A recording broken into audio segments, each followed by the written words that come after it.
और कितने percent chances है किस किस स्टेज पे सर्वाइवल के या फिर क्रॉनिक वो सीरियसनेस के?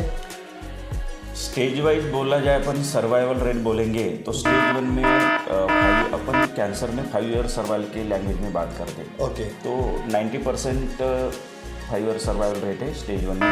स्टेज 2 में 85% का सर्वाइवल 85% सर्वाइवल रेट है। जी। स्टेज 3 में 55% तक सर्वाइवल रेट है और स्टेज 4 में 25-30% सर्वाइवल रेट। बिल्कुल।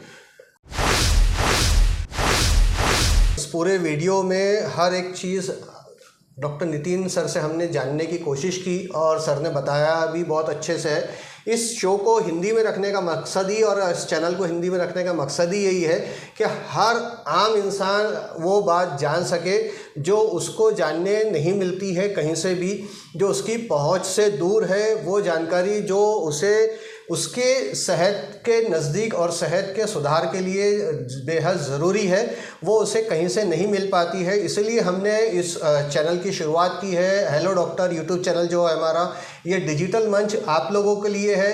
तो लिहाजा आप लोगों की जिम्मेदारी है कि इस मंच को आगे बढ़ाने के लिए ज़्यादा से ज़्यादा शेयर करें। अगर आपने सब्सक्राइब नहीं किया तो सब्सक्राइब कीजिए, घंटी वाला बटन याद से दबाइए ताकि हर एक वीडियो जो भी हम किसी डॉक्टर के साथ बात करके आपके लिए लेके आ रहे हैं वो सीधे आपको देखने मिल सके और आप जो है उस वीडियो में जो डॉक्टर ने जिस भी बीमारी के ताल्लुक से बात कही है उस बीमारी के बारे में जान करके अपने आप को सक्षम बना सके अपने और अपने घर वालों के स्वास्थ्य का ध्यान रखने के लिए। तो सर ये जैसा भी इन्वेस्टिगेशन की बात हुई, अब इसमें स्टेज कैसी होती है, स्टेजिंग क्या होती है? ओवरऑल अपन कोई भी कैंसर को देखा जाए तो 4 स्टेज में डिवाइड करते हैं। ओके। और वो कुछ क्राइटेरिया रह रहे थे जी। जैसे TNM स्टेजिंग बोलते हैं अपन। ओके। T मतलब ट्यूमर साइज जी। N मतलब नोड, जैसे मैंने बोला बगल की गांठ नोड, उसको लसिका ग्रंथि बोलते हैं अपन जी।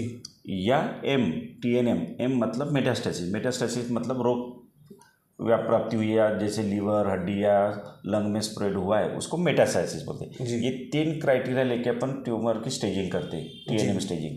तो फर्स्ट स्टेज मतलब अगर ब्रेस्ट कैंसर ट्यूमर का साइज लेस देन 2 मतलब 2 सेंटीमीटर से छोटा है जी, वो स्टेज 1 में आएगा। ओके। 2 से 5 सेंटीमीटर है और बगल की गांठ में गया तो वो स्टेज 2 में आएगा। 2 सेंटीमीटर का है और वो सिंगल है? हाँ सिंगल है। तो वो स्टेज 1 में आएगा। स्टेज 1 में सिंगल ही रहता है मोस्टली, ज़्यादातर उसका स्टेजिंग में ये नहीं करते अपन। हाँ स्टेज 1 लेस देन 2 सेंटीमीटर जी। स्टेज 2 अगर 2 to 5 सेंटीमीटर है जी, या बगल की गांठ में गया है तो स्टेज 2 जी। स्टेज 3 में मोर देन 5 सेंटीमीटर जी, बगल की गांठ में गया है या स्तन की त्वचा या उसकी मसल जो रहती है जी, उसमें गया है तो वो स्टेज 3 में आता है जी। और स्टेज 4 जैसे अपन ने पहले बोला कहीं पे भी आर्गन छोड़ के दूसरी जगह स्प्रेड हुआ है लंग लीवर या हड्डी में जी, तो उसको अपन स्टेज 4 बोले। स्टेज 4 बोलेंगे। और कितने परसेंट चांसेस है किस किस स्टेज पे सर्वाइवल के या फिर क्रॉनिक वो सीरियसनेस के? स्टेज वाइज बोला जाए अपन सर्वाइवल रेट बोलेंगे तो स्टेज 1 में 5 अपन कैंसर में 5 ईयर सर्वाइवल के लैंग्वेज में बात करते हैं। ओके। तो 90% 5 ईयर सर्वाइवल रेट है स्टेज 1 में। स्टेज 2 में 85% का सर्वाइवल 85% सर्वाइवल रेट है जी। स्टेज 3 में 55% तक सर्वाइवल रेट है और स्टेज 4 में 25-30% ही सर्वाइवल रेट। बिल्कुल।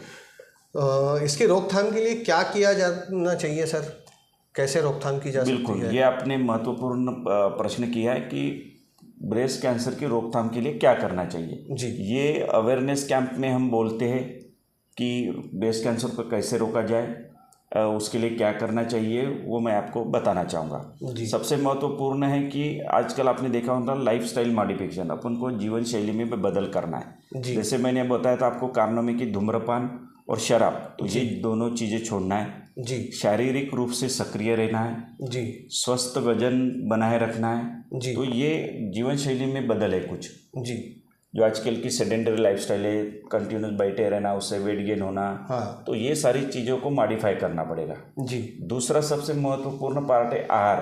आहार में बदल जरूरी है, जैसे कि ज़्यादा चर्बी युक्त पदार्थ न खाए, ओके, रेड मीट का सेवन ना करे, पशुओं का मांस न खाए जी, fruits and green leafy vegetables का सेवन ज़्यादातर करें जी, हाई फाइबर डाइट लें और नमक का प्रमाण खाने में कमी रखें। ये हुआ आहार में बदल। जी, जैसे अपन ने कुछ कारण डिस्कस किए थे, उसके हिसाब से अपन को ये सारी चीज़ों में बदल करना पड़ेगा, जीवन शैली में और आहार में जी, और जो अपन हार्मोन रिप्लेसमेंट थेरेपी मैंने बताया था, जी, जी, जी, उसको सीमित करना चाहिए। जी। तो ये सारी चीज़ें अपन रोकथाम के लिए कर सकते हैं। सर, जैसा भी हार्मोन रिप्लेसमेंट थेरेपी का जिक्र फिर से आया है, तो थोड़ा सा हमारे दर्शकों को आप उस पर और एक डिटेल थोड़ा सा दे दीजिए कि हार्मोन रिप्लेसमेंट थेरेपी की ज़रूरत क्यों पड़ रही है आजकल, और वो है क्या चीज़? मेनोपॉज में क्या होता है, मेनोपॉज मतलब जब माहवारी रुक जाती है उसको मेनोपॉज बोलते हैं अपन जी। तो उस वक्त कुछ सिम्टम्स आते हैं, मतलब रेड फ्लश या ड्राइनेस, जी, फीमेल्स को कुछ तकलीफ होती है, जी, तो वो सिम्टम्स करने के लिए हार्मोन रिप्लेसमेंट हार्मोन थेरेपी दिया जाता है। ओके, तो उससे भी ब्रेस्ट कैंसर होने के चांसेस रहते हैं। ओके, तो वो अपन ने कम करना चाहिए। ठीक है। अभी जैसा दर्शकों आप नितिन भूमनवार सर से कैंसर के एक विशेष अंग पर होने वाले प्रभाव के बारे में जान रहे हैं, जो है ब्रेस्ट कैंसर। हम आपको ये बताते चले कि ब्रेस्ट कैंसर 1 अक्टूबर को इंटरनेशनली मनाया जाता है, इंटरनेशनल डे के रूप में मनाया जाता है।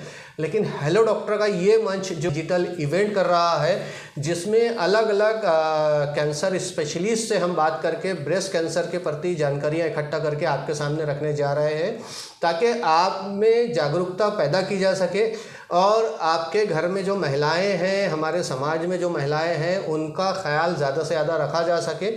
उन्हें इस तरह की किसी भी बीमारी से बचाने की कोशिश है हमारे तरफ से। अब आपकी जिम्मेदारी है कि ये वीडियो और हमारे तमाम वो वीडियो जो हम अपने प्लेटफॉर्म पे अपलोड कर रहे हैं, आप लोगों के लिए लेके आ रहे हैं, वो उसको ज़्यादा से ज़्यादा प्रमोट करें, एक दूसरे को दिखाए और अपने घरों की महिलाओं तक की इस पूरी जानकारी को पहुंचाए, ताकि वो अपने आप का ख्याल रखने के लायक बन सके, सक्षम हो सके, ज़िंदगी की भागदौड़ से निकलकर अपने स्वास्थ्य के बारे में भी वो सोच सके, समझ सके और अवेयर हो सके। तो सर आगे बढ़ते हैं हम। इसमें स्क्रीनिंग का इसमें कितना रोल आता है और क्या पार्ट होता है स्क्रीनिंग का? बिल्कुल, जैसे अपन ने प्रिवेंशन पे बात की थी जी, तो रोकथाम के लिए स्क्रीनिंग भी महत्वपूर्ण है जी। स्क्रीनिंग मतलब क्या होता है, कैंसर के लक्षण आने के पहले जो अपन टेस्ट करते हैं उसको स्क्रीनिंग बोलते हैं जी, मतलब ठीक है।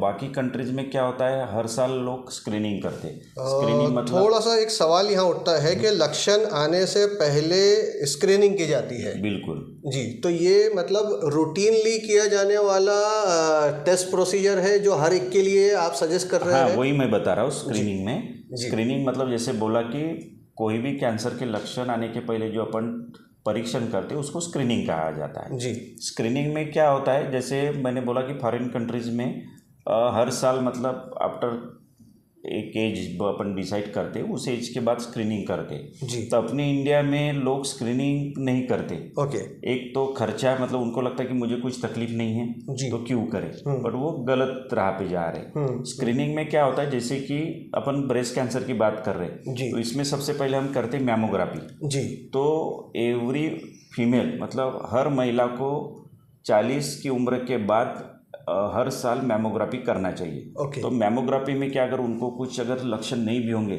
जी, छोटा सा भी ट्यूमर होगा तो वो मैमोग्राफी में पकड़ा जाएगा। ओके, तो अर्ली डिटेक्शन होगा ट्यूमर का, ठीक है। और वो पेशेंट पूरी तरह क्योर हो सकता है।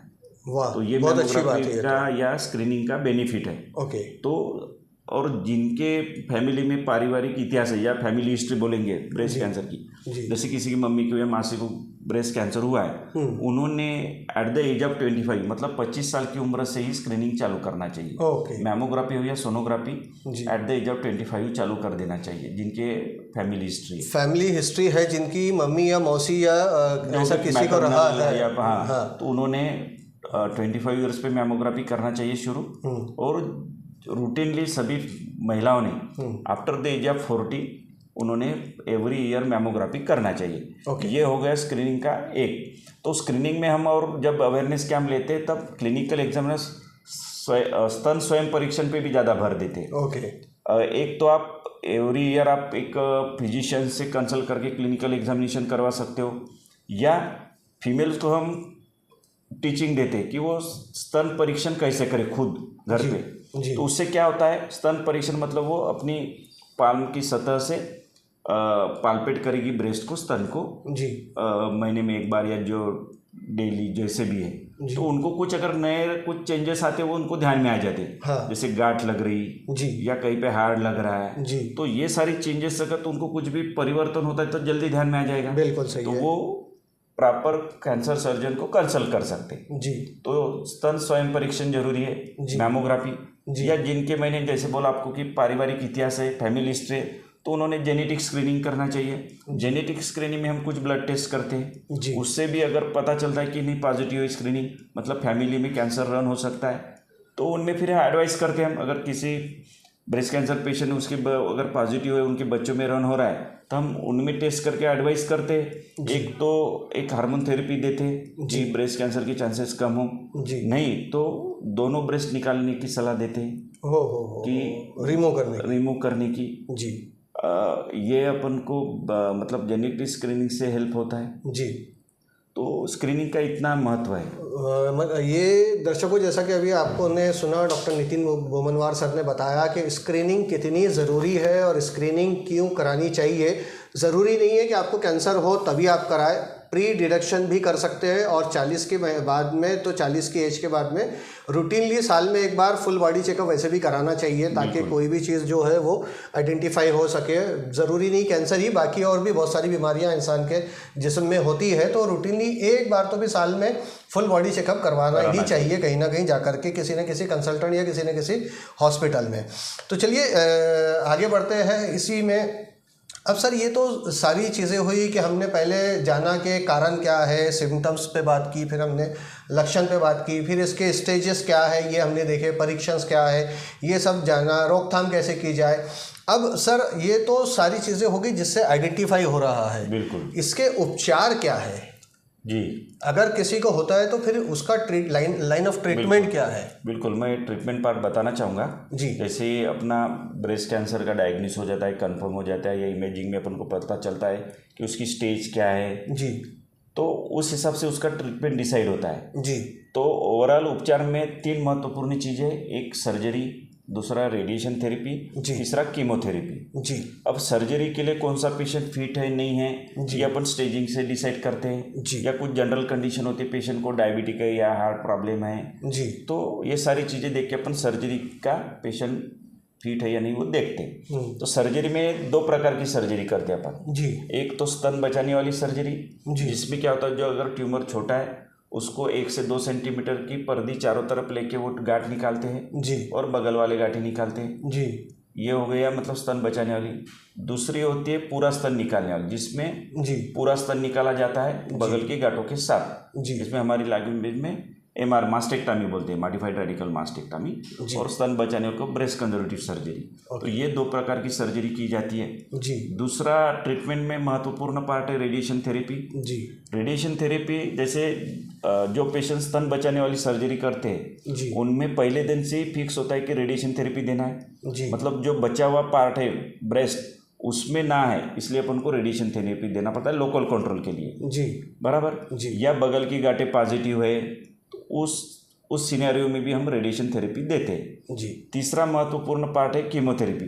कीमोथेरेपी के बारे में लोगों में बहुत सारे मिथ्स है जी। कीमोथेरेपी से ये होता है वो होता है, या बाजू वाला बताता है। हाँ।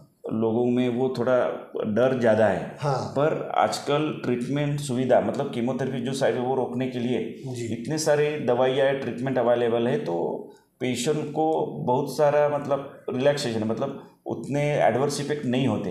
पेशेंट अच्छे से पूरे कीमो कंप्लीट करते। कीमोथेरेपी मतलब सलाइन में से दवाई देते, मेडिसिन देते, इंजेक्शन देते, उसको कीमोथेरेपी बोलते। और कीमोथेरेपी पूरे बॉडी में अगर कई कैंसर सेल गए हैं जी तो उनको किल करने के लिए कीमोथेरेपी हेल्प होती है। ओके। ब्लड थ्रू अगर कहीं गए हैं जो माइक्रोस्कोपिक नहीं दिख रहे अपन को, पेट स्कैन, CT स्कैन या इस पे तो उनको किल करने के लिए, कंट्रोल करने के लिए अपन कीमोथेरेपी देते हैं जी तो ये हो गए 3 महत्वपूर्ण पार्ट। जी चौथा है हार्मोन थेरेपी। जी जैसे ब्रेस्ट कैंसर ये हार्मोन डिपेंडेंट ट्यूमर है, जी oestrogen progesterone hormone receptor test करते हैं अपन। जी वो अगर ये हार्मोन रिसेप्टर पॉजिटिव है तो वो पेशेंट में अपन को हार्मोन थेरेपी देना पड़ता है, जी तो उससे दोबारा आने के चांसेस कम हो जाते हैं। जी दूसरा महत्वपूर्ण ट्रीटमेंट है टारगेटेड थेरेपी। आपने सुना होगा आजकल लोग आते हैं टारगेटेड थेरेपी। टारगेटेड थेरेपी मतलब लक्षित थेरेपी।